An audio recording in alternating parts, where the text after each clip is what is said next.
What's up, everybody? It's Legal Tender. Back in the building, back in the vault.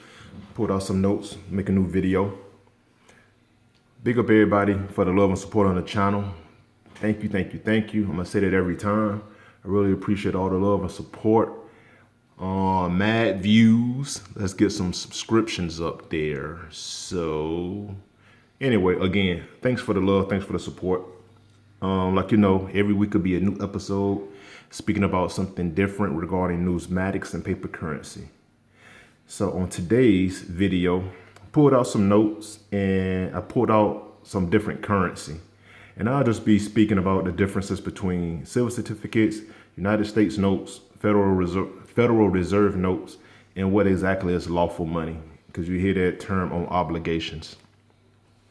All right, so starting with the first currency that was issued by the United States is the silver certificate. Silver certificate is the United States issued silver certificates as a form of paper currency from the year 1878 to 1964. They were printed in response to the Fourth Coinage Act, and I'll speak about that right there in a second. All right, the Fourth Coinage Act, an act which had effectively placed the United States on the gold standard. Okay, so what the Fourth Coinage Act was, it was an act of 1873, and it was a federal statute. The act is officially known as the Coinage Act. This act improved the gold standard by making it the only metallic standard in the U.S. This act is also called the Crime of 73 because of the act, because the act abandoned the silver standard. The certificates were initially redeemable for their face value in silver dollars or raw silver bullion. But since 1968, they have been redeemable only in Federal Reserve notes. They are still regarded as legal tender and accepted as legal currency. So we all know that I mostly speak about starting from series year 1928 to today's modern size notes. So I really don't speak too much about large size notes. I have one, and I don't know if I get any more. But a little bit of history about the large size silver certificates is they were printed from 1878 to 1923 and issued in denominations from the $10 bill all the way up to the $1,000 bill. Later on in the year of 1886, the $1 note, $2 note, and $5 note were authorized and issued out. And like I said, in 1928, that's when the United States went to the Treasury, reduced the size of all notes. I say 1928, this is a 1935 series. I pulled out my cleanest silver certificate note for a visual aid, so I do got a 1928 note. So the denominations of silver certificates in the small size, small face, were denominations 1s, 2s, and 5. Correction, 1s, 5s, and 10s. That's it. And they was printed from 1928 to 1964. And that is our history of the silver certificate in the Fourth Coinage Act. So that act was made to take away the redeemable status in regards to silver. So they wanted to do away with the silver certificates, and they only wanted gold to be the number one precious metal intrinsic item to support or to back paper currency. So if you had a silver mine, I could see how you wouldn't really like that. And that's why they dubbed it the Crime of 73, because if you were a silver, if you mined the silver mine, or if you had a silver mine, pretty much the crop you had lost its value because the government said, I favor this over this. And I think that's a little crazy right there. So yeah, the people, they definitely got a little hot over that.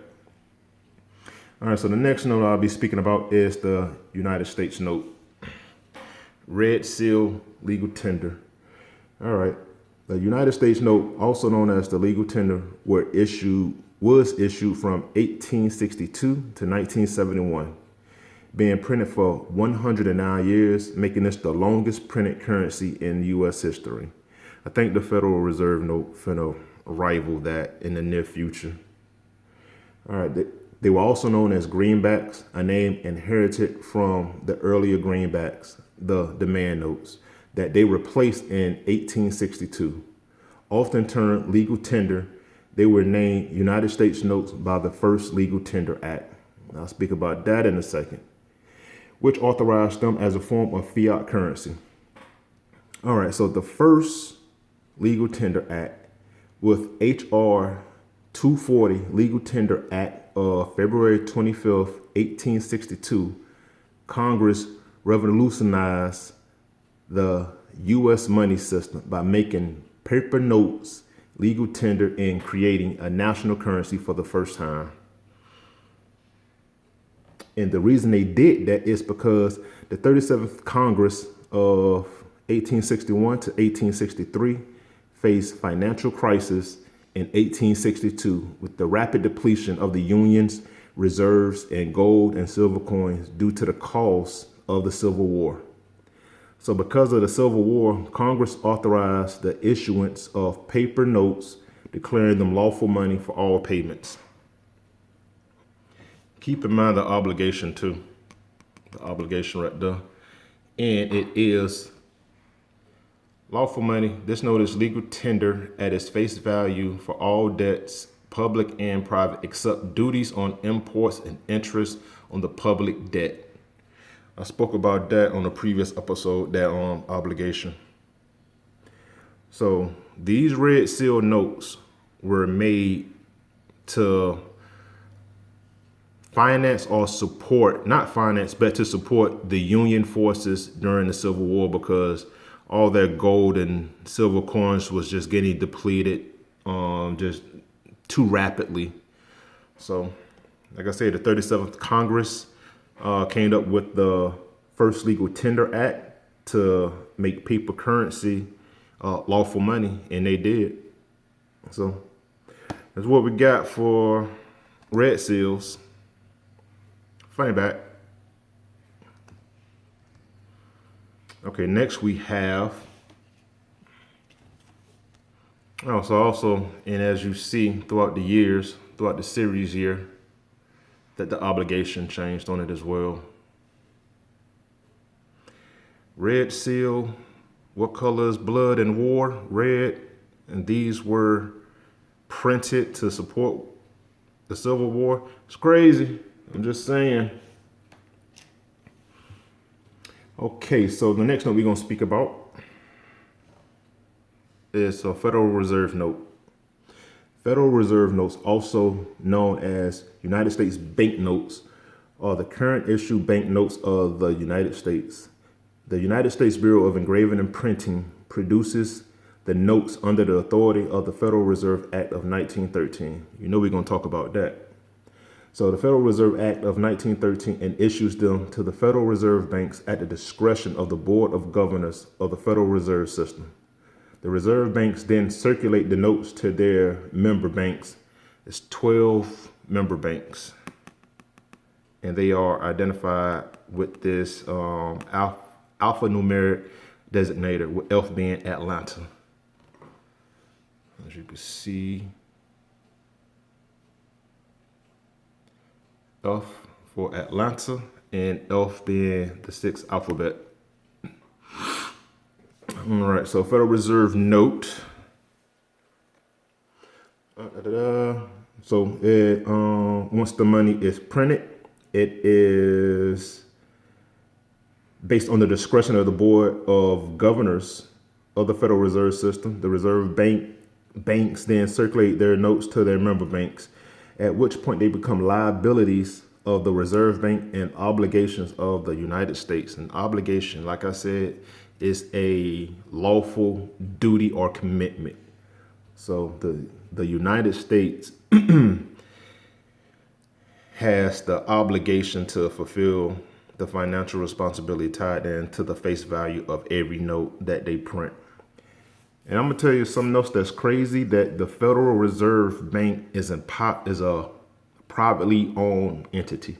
So you would think that, well, I'll get in that once we get into the Federal Reserve Act. Okay, so the notes are backed by financial assets that the Federal Reserve Banks pledge as collateral, which are mainly Treasury securities and mortgage agency securities that they purchase on the open market by fiat payment. So getting into the Federal Reserve Act of 1913, it was passed by the 63rd United States Congress and signed into law by President Woodrow Wilson on December 23rd, 1913. The law created the Federal Reserve System, the central banking system of the United States. All right, a couple things with that right there. So I'm not really too familiar with Woodrow Wilson, and I did wonder what did he do to get placed on the highest denomination of a printed, which is the $100,000 note. And he signed into law the Federal Reserve Act. So I could see why they put him on the highest denomination possible. And going back to the Federal Reserve System, it is the central bank of the United States. So you would think that the government, the entity that prints the money, would be in charge of the, kind of like in charge of the money, but they're not. The banking system of the United States is ran by a private entity, the Federal Reserve System. I'm gonna do a little bit more research about them to get the skinny on them. If anybody has any questions or comments about the Federal Reserve System, let me know and better educate me, please. All right, so that's what we got for the Federal Reserve notes. And there was something in there that spoke about fiat money.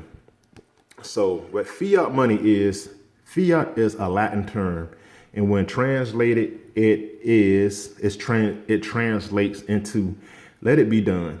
And the book definition of fiat money is it's a type of currency that is not backed by any commodity such as gold or silver. It is typically designated by the issuing government to be legal tender. Throughout history, fiat money was sometimes issued by local banks and other institutions.